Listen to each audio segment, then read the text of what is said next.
Hi, I'm Cheryl Leach. In this problem, we're going to be using implicit differentiation to get the second derivative.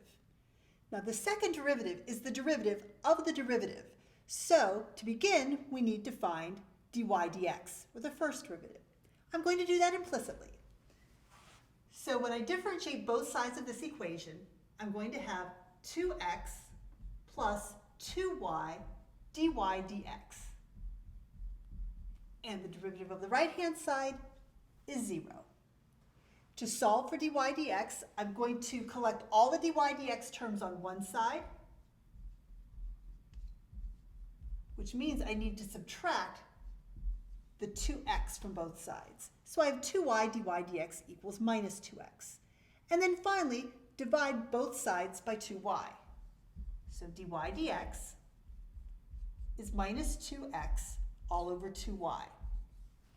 So I've solved for dy dx, but I also notice that I can simplify this a bit and write it as minus x divided by y.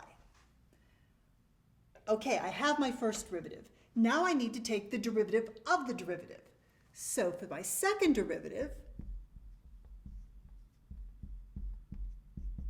I'm going to differentiate minus x divided by y. So I'm going to use the quotient rule. So I have the denominator, which is y, times the derivative of the numerator, which is going to be minus 1, minus the top, which is a negative x, times the derivative of the denominator, which is dy dx. And that's all over the bottom squared. So that will be y squared. Okay, so I have minus y plus x dy dx all over y squared. Now, I know what dy dx is. It's the same thing as minus x divided by y. So I'm going to substitute that in. So I've got minus y plus x times minus x divided by y, all over y squared. Now, this is the second derivative, but at this point I have some algebra to do to clean up the expression.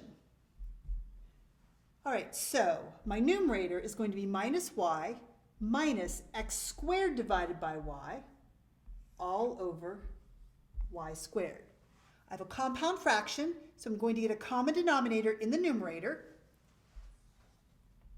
and that's going to give me a minus y squared minus x squared all over y. And my denominator I can write as y squared divided by 1. So now I have a fraction divided by a fraction. I can invert and multiply.